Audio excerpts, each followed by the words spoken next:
Hi, I'm Leslie. Thanks for tuning in to L Squared Crafts.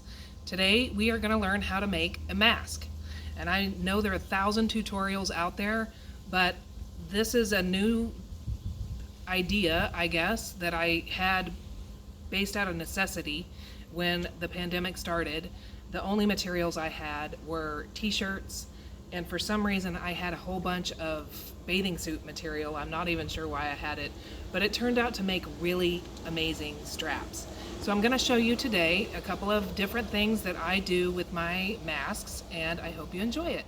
This is one style of mask that you have seen. You can probably buy them anywhere. I make these for my friends. They're gorgeous out of decorative quilting cotton with 1/8 inch ear elastic, super discreet around the ear, and especially even when you wear glasses, this 1/8 of an inch is so much better than, I think, than the 1/4 of an inch, which is what most tutorials show you. I love this. But there are a lot of people, like my grocery workers, my mailman, coaches, people like that, who have to function in their mask. It doesn't matter how cute it is. And so this is a tutorial for those people. This is one style. It's got a nylon tie on it, which you can tie once and leave it that way. You pull it over your head like a t-shirt. You never have to untie it. Totally washable, totally dryable, totally reversible. And here is another style that I actually like as well, and grocery workers have really commented that they love this. Same thing, nylon straps, tie them once, forget it, but in the front it has the pleats, so you feel like you can talk through it and you can breathe through it. I made some of these for a friend of mine who is a gymnastics coach, and they are just starting to open back up, and this is going to be fantastic for her to wear. It doesn't wear on your ears because it's behind your head. Fantastic. Full disclosure, these masks are not medical grade masks. They don't have a filter in it that is going to prevent or trap any kind of viral particles. All it is a barrier to prevent your cough from getting out or someone else's cough from getting on you. So just had to say that. For the patterns on these masks, I will link to the fitted one below, and you can size it a little bit bigger or a little bit smaller. The size that I will show in the link is a one size fits most. Imagine my face. And for the rectangular shaped one, all I did is cut a rectangle that was 7.5 by 15 and fold it over.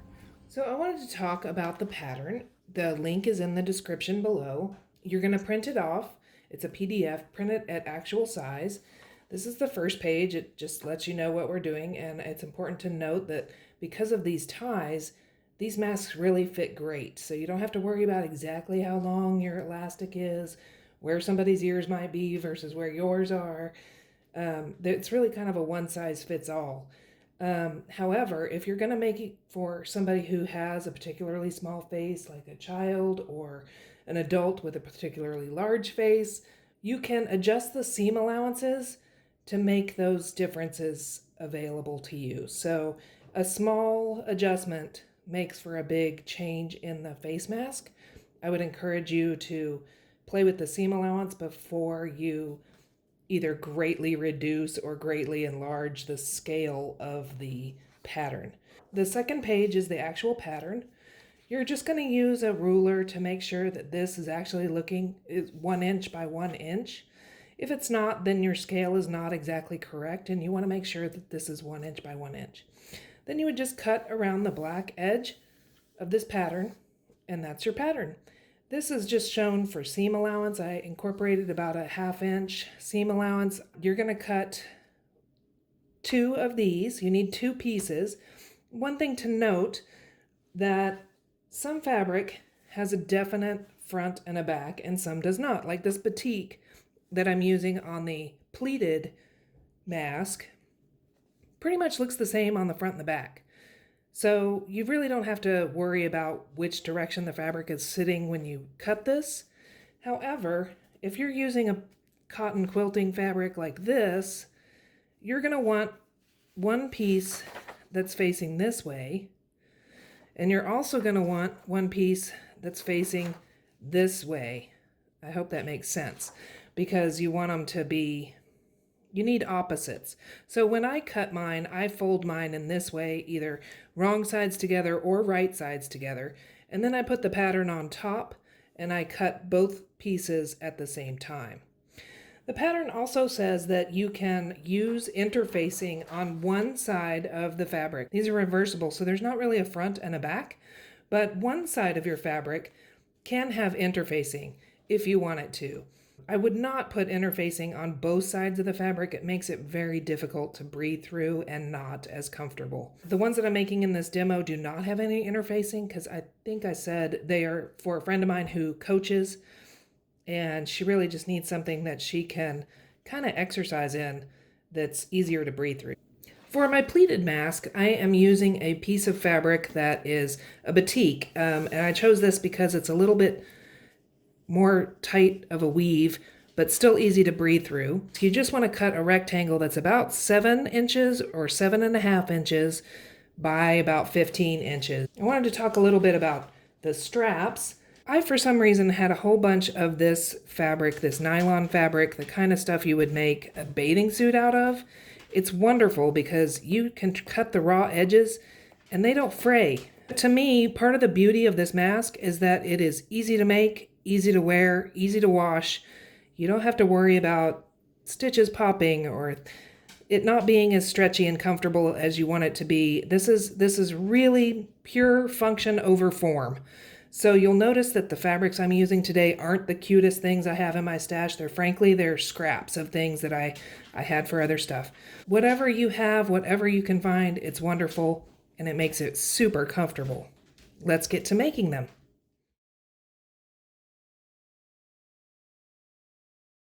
To make these pleated masks, you're going to take your rectangle and fold it right sides together.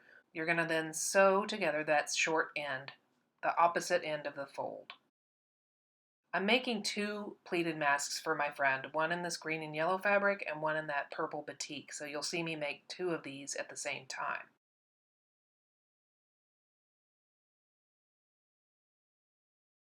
Once you have sewn the seam the way you like it, you can give it a press with the iron, but I usually just give it a little finger press like I'm doing right here. And then you're going to top stitch to keep that seam flat.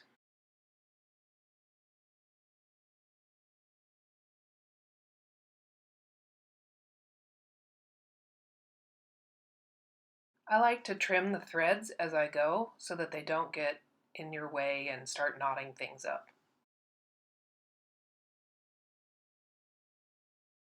Now it's time to make the pleats. Just pinch the fabric together, tucking the bottom part of your pinch under the top part of your pinch, and hold it in place with some wonder clips or some pins. Do that 3 times to make your 3 pleats.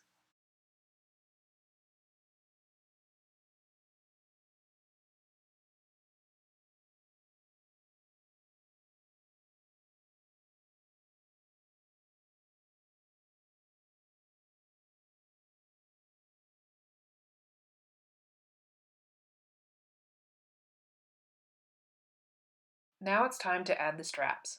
Before you sew the pleats down, insert your fabric for your straps.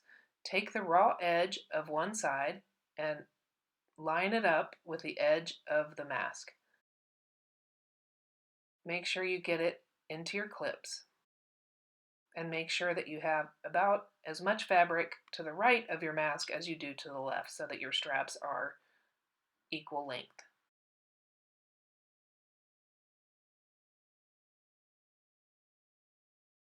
Stitch down your straps, doing a little back stitch at the beginning and the end. You're only going to sew where the mask is on the strap part because we're just tacking it onto the mask and securing those pleats.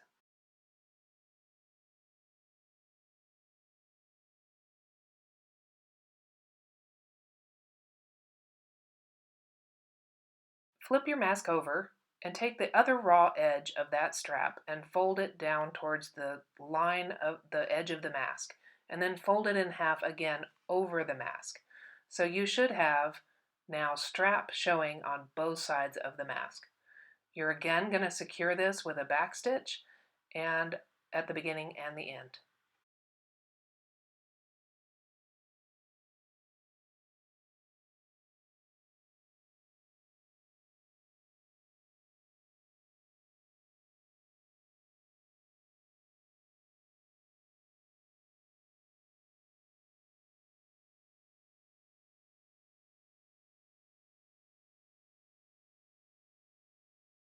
Like I said, I don't like to finish these straps. I like to leave them just like that because it is pure function over form. If you are giving these as a gift or it bothers you to have those raw edges, you can finish sewing the entire length of the strap. However, if you do that on this elastic material, you probably want to use a zigzag stitch so that it will maintain its stretch.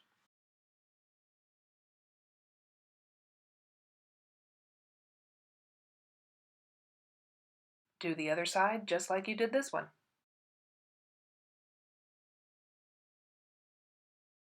Now you've finished your pleated mask. Let's work on the fitted one.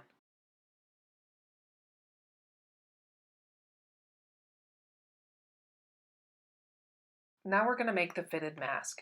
So make sure that you pay attention to whether or not your fabric has a definite front and a definite back. And you're going to either want to line your fabric up right sides together or wrong sides together. Go ahead and I clip on my pattern. If you'd like, you can use a marking tool to trace around the pattern so that you can cut it. This will be one side of your mask. It will have a left and a right side that get sewn together. You'll need to do this for both of the fabric choices that you're using to make this fitted mask. Remember, they're reversible, so you can use two different fabrics to make them have a different look on each side.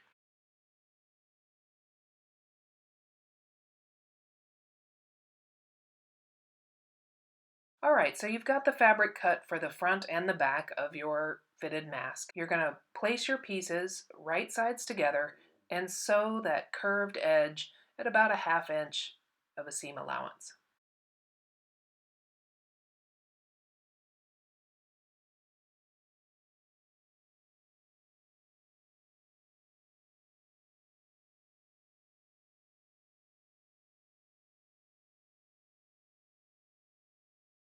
You're going to want some pinking shears to trim that seam so that when it gets folded out and pressed out the other direction, you don't have a bunch of bulk in your seam.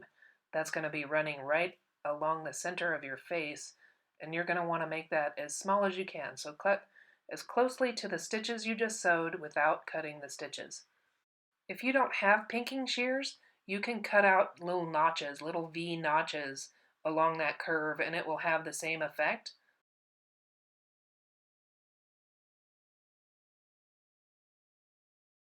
You're going to keep the outer layer left the way it is with the right sides facing together, and you're going to invert the inner layer so that the right sides are facing out. Then you're going to nest that inside the outer layer. So you should have on your fabric right sides facing together, kind of make those seams fit right up next to each other.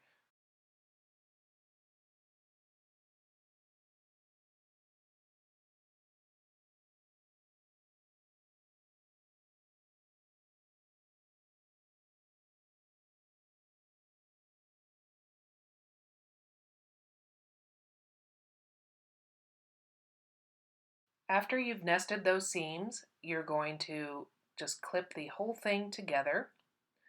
When you get to the ends, you want to fold down each end away from the other so that you're looking at the exterior of the fabric. This way, when you turn it right side out, you will not see any raw edges.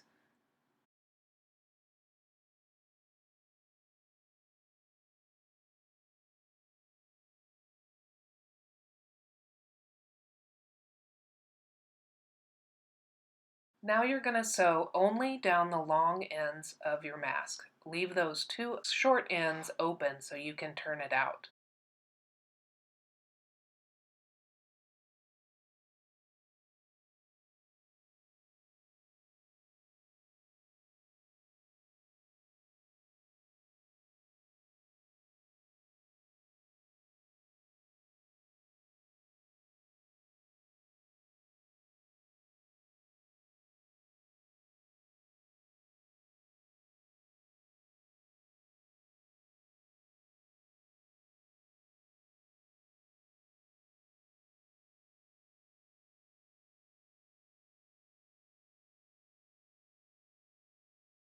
To turn it right side out, pull on the center seams and then just put one short end through the center and turn it out.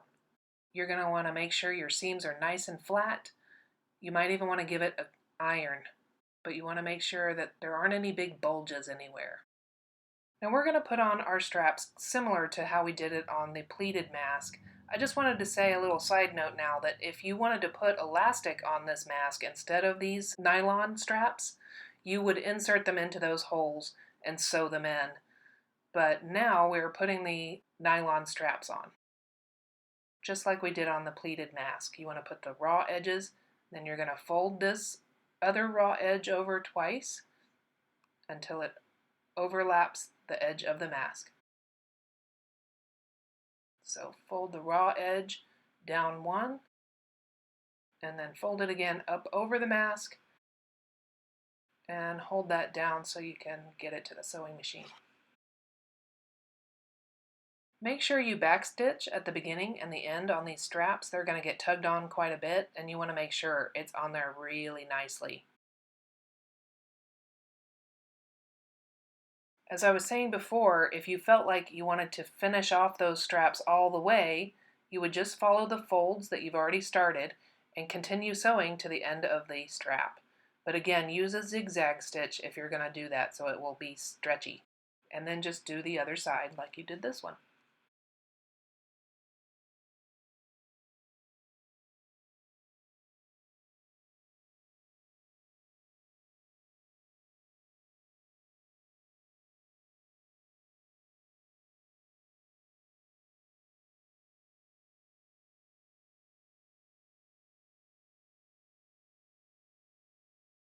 Now your mask is done.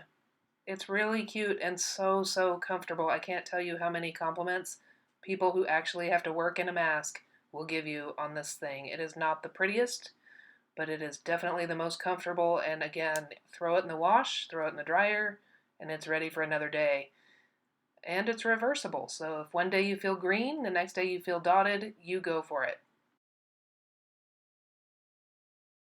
So that's it. It's really easy. You can do this. Thanks so much for watching. I hope you enjoyed it. I hope you learned something. And I hope this helps keep you and your friends and family safe and healthy. If you like this video, please like it. And if you like this channel, please subscribe. It helps a lot. Comment below. Let me know what you've been doing to fill the time in this quarantine. Thanks a bunch. Bye-bye.